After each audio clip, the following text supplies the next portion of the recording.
الحمد لله نحمده ونستعينه ونستغفره ونؤمن به ونتوكل عليه ونعوذ بالله من شرور أنفسنا ومن سيئات أعمالنا من يهده الله فلا مضل له ومن يضلله فلا هادي له ونشهد أن لا إله إلا الله وحده لا شريك له ونشهد أن سيدنا ومولانا محمدا عبده ورسوله أما بعد فأعوذ بالله من الشيطان الرجيم بسم الله الرحمن الرحيم وما أصابكم من مصيبة فبما كسبت أيديكم ويعفو عن كثير صدق الله مولانا العظيم معزز و مکرم سامعین و تمکین محترم بزرگوں نوجوان ساتھیوں پیارے بچوں،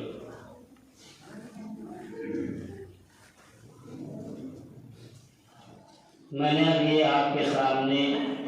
خطبے کے اندر قرآن کریم کی جو آیت مبارکہ تلاوت کرنے کی شرف حاصل کی ہے، اس آیت کے اندر اللہ رب العزت والجلال ہماری پریشانیوں کا، ہماری مصیبتوں کا سبب کیا ہے، ہم پر مصیبتیں کیوں آتی ہیں، ہمارے اوپر پریشانیاں کیوں آتی ہیں، ہم پر سنکٹ کیوں آتے ہیں، کٹھنائیاں کیوں آتی ہیں، اللہ تعالیٰ نے اس آیت کے اندر ہماری پریشانیوں کی وجہ بتلائی۔ فرمایا وما اصابکم من مصیبت، کہ میرے بندو تمہارے اوپر جو پریشانیاں آتی ہیں، تمہارے اوپر جو مصیبتیں آتی ہیں، تمہارے اوپر جو سنکٹ آتے ہیں، کٹھنائیاں آتی ہیں، جو پرابلمس تمہارے اوپر آتے ہیں، فَبِمَا كَسَبَتْ أَيْدِيكُمْ، یہ تمہارے اپنے کرتوت کا نتیجہ ہوتی ہے، یہ تمہارے اپنے ہاتھوں کی کمائی ہوتی ہے۔ ہم گناہ کے کام کرتے ہیں، اللہ کو ناراض کرنے والے کام کرتے ہیں، ہم پاپ کرتے ہیں، اللہ کی نافرمانیاں کرتے ہیں، اس لیے ہم پر مصیبتیں آتی ہیں۔ اللہ آگے ارشاد فرماتا ہے وَيَعْفُو عَنْ كَثِيرٍ، اور اللہ تو تمہارے بہت سے گناہوں کو جو ہے وہ معاف کر دیتا ہے، تمہاری بہت سی غلطیوں کو معاف کر دیتا ہے۔ اگر اللہ تمہارے ہر گناہ پر تم کو سزا دینے لگے، اگر اللہ تمہاری ہر غلطی پر تمہاری پکڑ کرنے لگے، تو روئے زمین پر، دھرتی پر کوئی ایک انسان بھی باقی نہیں بچے گا۔ قرآن کریم کی اس آیت نے ایک بات کو کلیئر کر دیا کہ یہ جو گناہ ہوتے ہیں، اللہ کی نافرمانیاں ہوتی ہیں، اس سے جو ہے ہمارا فائدہ نہیں ہوتا بلکہ ہمارا نقصان ہے۔ ہم گناہ کے کام کرتے ہیں، اللہ کی نافرمانیاں کرتے ہیں، ہم پاپ کرتے ہیں، اس لیے ہم پر مصیبتیں آتی ہیں، پریشانیاں آتی ہیں، سنکٹ آتے ہیں، کٹھنائیاں آتی ہیں۔ اور ایک بات کو یاد رکھیے گا کہ جب ہم کوئی گناہ کا کام کرتے ہیں تو شیطان گناہ کے اس کام کو ہمارے سامنے جو ہے آکرشک بنا کر کے، خوبصورت بنا کر کے، مزیدار بنا کر کے، پرلطف پرکشش بنا کر کے، خوشنما بنا کر کے پیش کرتا ہے۔ ایک آدمی دارو پیتا ہے، اس کو لگتا ہے کہ میں دارو پی رہا ہوں، میرے من کو اچھا لگ رہا ہے، اب اس کی نظر میں جو ہے وہ دارو بری چیز نہیں۔ ایک آدمی جوا کھیلتا ہے، اس کو لگتا ہے کہ میں نے 100 لگایا 1000 کما لیے، 1000 لگایا 10,000 کما لیے، 10,000 لگایا اور لاکھ روپے کما لیے، میرا تو فائدہ ہی فائدہ ہو رہا ہے، میرا تو کچھ نقصان ہے نہیں اس میں، اس لیے جو ہے اب اس کو جوا برا نہیں لگتا۔ ایک آدمی زنا کرتا ہے، اس کو لگتا ہے کہ میری اچھائیں پوری ہو رہی ہیں، میری تمنائیں پوری ہو رہی ہیں، میری خواہشیں پوری ہو رہی ہے، میرا دل جو چاہتا ہے، میرا من جو چاہتا ہے، میں وہ کام کر رہا ہوں، اس لیے اب اس کو جو ہے زنا برا نہیں لگتا۔ تو شیطان گناہوں کو خوبصورت بنا کر کے،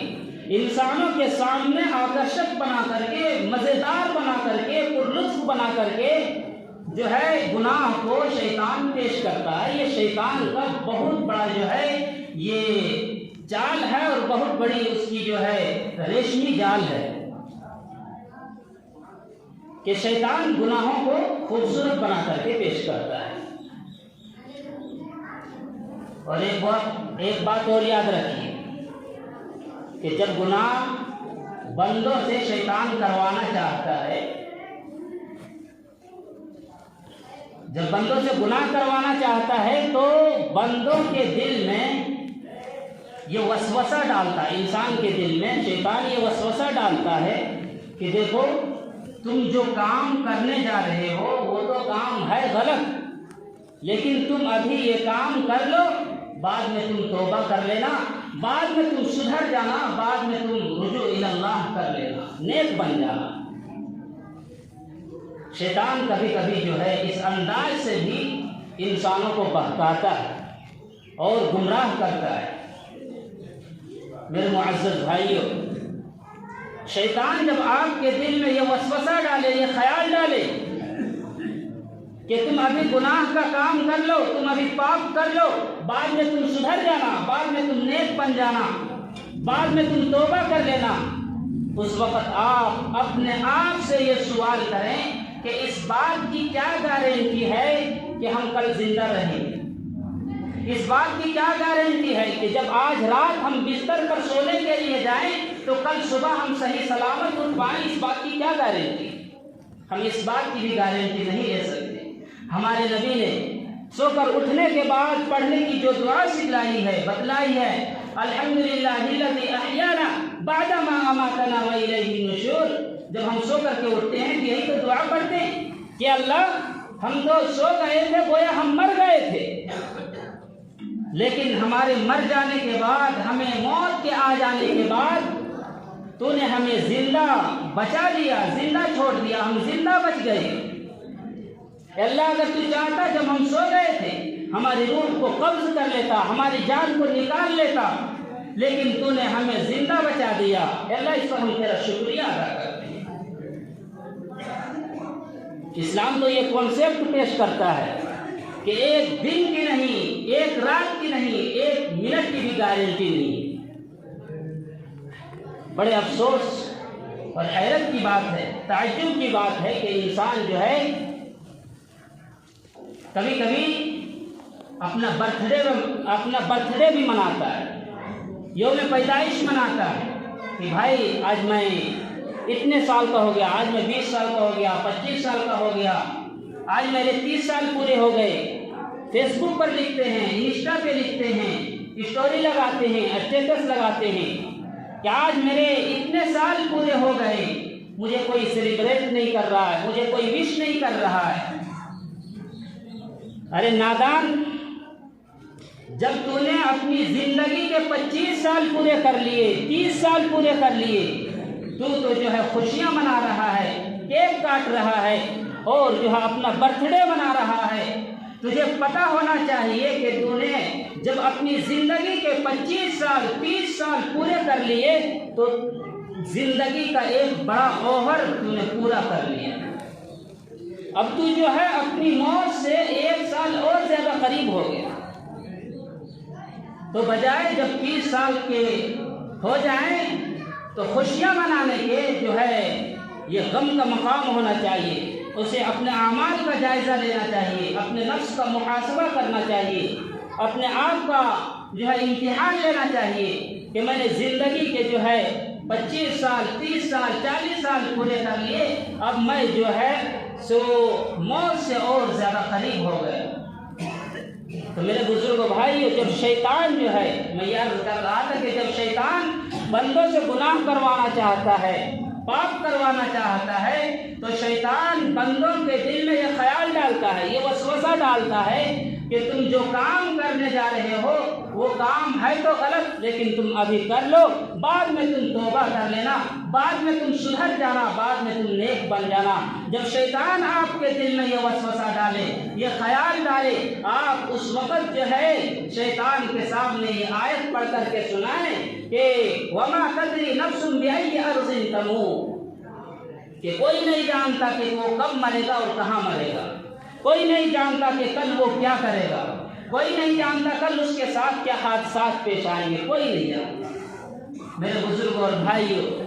ہم روز کہیں نہ کہیں سے کسی کے مرنے کی خبر سنتے ہیں، جنازے اٹھتے دیکھتے ہیں، اور ایسا نہیں ہے کہ صرف بوڑھوں کے مرنے کی خبر سنتے ہیں اور ان کے جنازے اٹھتے دیکھتے ہیں، بلکہ ہم جوانوں کے بھی مرنے کی خبر سنتے ہیں اور اس کے جنازے اٹھتے دیکھتے ہیں، بچوں کے بھی مرنے کی خبر سنتے ہیں اور اس کے جنازے کو اٹھتے دیکھتے ہیں، عورتوں کو بھی مرنے کی خبر سنتے ہیں اور اس کے جنازے کو اٹھتے دیکھتے ہیں۔ جب شیطان آپ کے دل میں یہ وسوسہ ڈالے، یہ خیال ڈالے کہ تم ابھی گناہ کر لو، بعد میں تم نیک بن جانا، بعد میں تم سدھر جانا، بعد میں تم توبہ کر لینا، جب شیطان آپ کو یہ دھوکہ دینے کی کوشش کرے، اس وقت آپ اپنے آپ سے یہ سوال کریں کہ اس بات کی کیا گارنٹی ہے کہ کل میری زندگی میں آئے گا کہ نہیں آئے گا، اس بات کی کیا گارنٹی؟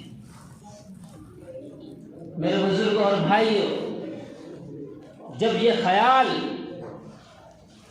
اور یہ سوال اپنے آپ سے کیجیے گا تو پھر جو ہے گناہوں سے بچنا آسان ہو جائے۔ لیکن آج انسان گناہوں کے سمندروں میں ڈوبا ہوا ہے، دلدل میں گناہوں کے پھنسا ہوا ہے۔ آج ہر انسان کے پاس موبائل ہے، انٹرنیٹ ہے، رات کی تنہائی میں، رات کے سناٹے میں، بند کمرے میں وہ کیا دیکھ رہے ہیں، کیا اپنی انگلیوں سے ٹچ کر رہے ہیں، یہ تو بس وہی انسان جانتا ہے اور اللہ جانتا ہے۔ میرے بزرگوں اور بھائیوں، رات کی تنہائی میں اگر کوئی غلط کام کر رہا ہے، گناہ کر رہا ہے، زنا کر رہا ہے، خدا نہ کرے اگر اس کی موت اسی حال میں ہو جائے، اسی حال میں جو ہے اس کے دل کی دھڑکن بند ہو جائے، اسی حال میں اس کی روح کو قبض کر لیا جائے، اسی حال میں وہ اللہ کو پیارا ہو جائے، تو کیا ہوگا؟ اللہ کے نبی فرماتے ہیں یبعث کل عبد علی ما مات علیہ، کہ بندہ جس حال میں مرے گا، بندے کی موت جس حال میں آئے گی، اس کو قیامت کے دن اسی حال میں اٹھایا جائے گا۔ جس حال میں انسان مرے گا اس کو قیامت کے دن جو ہے اسی حال میں اٹھایا جائے گا۔ اب ذرا غور کریں کہ ہمارا نوجوان رات میں سوتے وقت جو ہے گانے لگا کر کے، میوزک لگا کر کے، کانوں میں ایئر فون لگا کر کے سو جاتے ہیں۔ خدا نہ کرے اگر اس کی موت اسی حال میں ہو جائے، اس کی جو ہے دل کی دھڑکن اسی حال میں بند ہو جائے، اسی حال میں اس کے روح کو قبض کر لیا جائے، کیا ہوگا؟ قیامت کے دن جب وہ انسان اٹھے گا تو کانوں میں بھی اس کا جو ہے ایئر فون لگا ہوا ہوگا، وہ گانا سنتے ہوئے اللہ کی عدالت میں حاضر ہوگا، اللہ کی بارگاہ میں وہ گانا سنتے ہوئے حاضر ہوگا۔ دنیا کے اندر کوئی انسان موبائل دیکھ رہا تھا، گندی تصویریں دیکھ رہا تھا اور گندی ویڈیو دیکھ رہا تھا، خدا نہ کرے اگر اس کی موت اسی حال میں ہو جائے تو کیا ہوگا؟ قیامت کے دن جب وہ اٹھے گا تو اس کے ہاتھوں میں موبائل ہوگا، وہ گندی ویڈیو ہوگی اور وہ تصویریں ہوگی اور اس کو وہ دیکھتا ہوا اٹھے گا۔ تو میرے بزرگوں بھائیوں،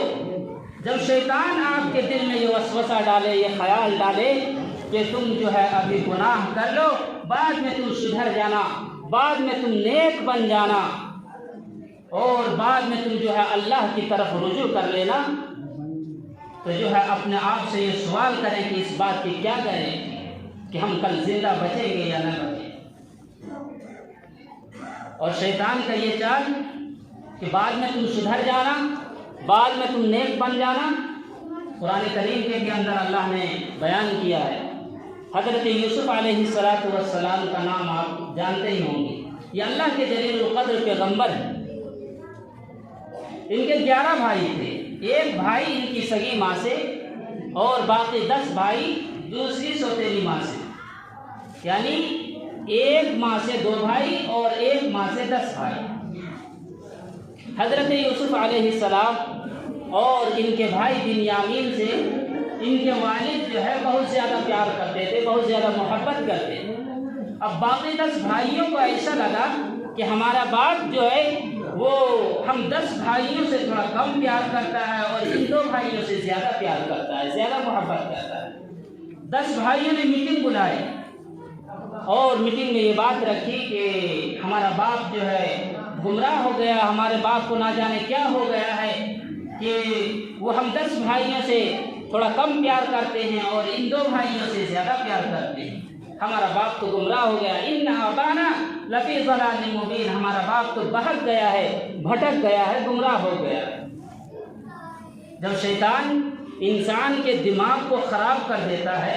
انسان کے دماغ کو فاسد کر دیتا ہے، تو انسان جو ہے اپنے باپ کے بارے میں بھی ایسی بات کہہ دیتا ہے، ان ابانا لفی ضلال مبین، کہ ہمارا باپ تو گمراہ ہو گیا ہے، ہمارا باپ تو بہک گیا ہے، بھٹک گیا ہے۔ یہ کون کہہ رہے ہیں؟ حضرت یوسف کے بھائی کہہ رہے ہیں۔ کن کو کہہ رہے ہیں؟ اپنے باپ کو کہہ رہے ہیں۔ اس کے بعد کہتے ہیں اقتلوا یوسف او اطرحوہ ارضا یخل لکم، کہ چلو ہم ایک کام کرتے ہیں کہ یوسف کا مرڈر کر دیتے ہیں، یوسف کا ہتیا کر دیتے ہیں، یوسف کو جو ہے ہم ختم کر دیتے ہیں، نہ رہے گا بانس نہ بجے گی بانسری، کہ جب یوسف نہیں رہیں گے تو ہمارا باپ صرف ہم سے پیار کرے گا۔ اس کے بعد وہ لوگ کہتے ہیں جو اصل میں سنانا چاہتا ہوں، وَتَكُونُوا مِن بَعْدِهِ قَوْمًا صَالِحِينَ، کہ اس کام کو کرنے کے بعد ہم نیک بن جائیں گے، ہم توبہ کر لیں گے، ہم جو ہے سدھر جائیں گے۔ تو میرے بزرگوں بھائیوں، یہ شیطان کا بہت بڑا چال ہے کہ جب وہ بندوں سے گناہ کروانا چاہتا ہے تو بندوں کے دل میں یہ وسوسہ ڈالتا ہے، یہ خیال ڈالتا ہے کہ تم ابھی یہ کام کر لو، بعد میں تم سدھر جانا، بعد میں تم نیک بن جانا، بعد میں تم اچھا بن جانا۔ میرے بزرگوں بھائیوں، وہ بعد کا وقت نہ کبھی زندگی میں آیا ہے نہ کبھی آئے گا۔ اس لیے گناہوں سے بچنے کی کوشش کریں۔ اب سوال یہ، واٹ از گناہ؟ گناہ کیا ہے؟ گناہ کہتے کس کو ہیں؟ گناہ کس چیز کا نام ہے؟ آئیے اللہ کے نبی صلی اللہ علیہ وسلم سے سوال کرتے ہیں، اللہ کے نبی سے پوچھتے ہیں کہ گناہ کس کو کہتے ہیں؟ ایک صحابی حضور پاک صلی اللہ علیہ وسلم کی خدمت اقدس میں حاضر ہوتے ہیں اور آ کر کے عرض کرتے ہیں، اللہ کے نبی صلی اللہ علیہ وسلم، نیکی کس چیز کا نام ہے اور گناہ کس چیز کا نام ہے؟ صحابی رسول کا سوال بھی کتنا پیارا ہوتا ہے۔ اللہ کے نبی سے آ کر کے پوچھ رہے ہیں کہ اللہ کے نبی، نیکی کس چیز کا نام ہے، نیکی کس کو کہتے ہیں اور گناہ کس کو کہتے ہیں؟ اللہ کے پیغمبر صلی اللہ علیہ وسلم نے ارشاد فرمایا، البر حسن الخلق، کہ نیکی اپنے اخلاق کو، اپنے کریکٹر کو، اپنی سیرت کو، اپنے چرتر کو اچھا بنانے اور بہتر بنانے کا نام ہے۔ میرے بزرگ اور بھائیوں، اگر آپ 5 وقتہ نمازی ہیں، آپ جو ہے رمضان کے روزے بھی رکھتے ہیں، آپ اپنے مال کی زکوٰۃ بھی ادا کرتے ہیں، صدقہ خیرات کرنے والے ہیں، آپ نے حج بھی کر لیا ہے، عمرہ بھی کر لیا ہے، لیکن اگر آپ کے اخلاق اچھے نہیں ہیں، آپ اپنی زبانوں سے دوسروں کو تکلیف پہنچاتے ہیں، آپ اپنی زبان سے جھوٹ بھی بولتے ہیں، آپ اپنی زبان سے وعدہ خلافی بھی کرتے ہیں، آپ اپنی زبان سے کسی کا مذاق اڑاتے ہیں، کسی کا تمسخر کرتے ہیں، آپ سب کچھ کر رہے ہیں، آپ حاجی ہیں، نمازی ہیں، آپ زکوٰۃ ادا کرنے والے ہیں، صدقہ اور خیرات کرنے والے ہیں، آپ سب کچھ کر رہے ہیں، لیکن اگر آپ کا اخلاق اچھا نہیں ہے، آپ کا کریکٹر اچھا نہیں ہے، آپ کی سیرت اچھی نہیں ہے، آپ کا چرتر اچھا نہیں ہے، تو آپ شریعت کی نظر میں نیک نہیں ہیں، آپ شریعت کی نظر میں اچھے نہیں ہیں۔ اس لیے کہ اللہ کے پیغمبر صلی اللہ علیہ وسلم نے ارشاد فرمایا، البر حسن الخلق، کہ نیکی اپنے اخلاق کو اچھا اور بہتر بنانے کا نام ہے۔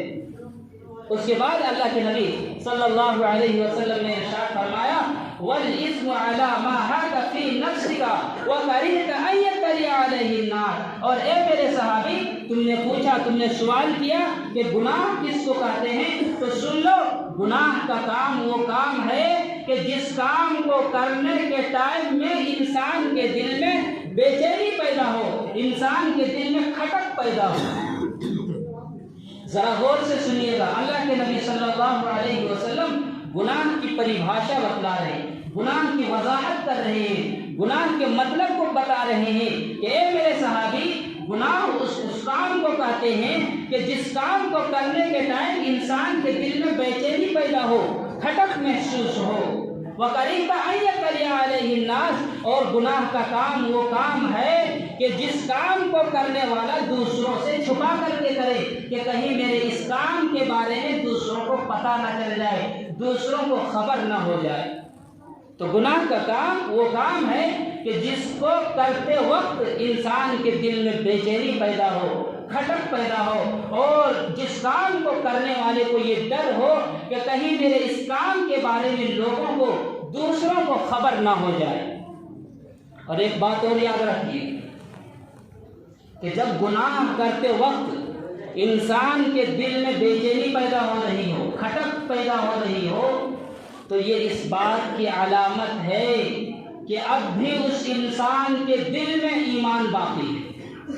اب بھی اس انسان کے سینے میں ایمان کی چنگاری موجود ہے۔ ورنہ جس دن گناہ کرتے وقت آپ کے دل میں کھٹک محسوس نہ ہو، بے چینی پیدا نہ ہو،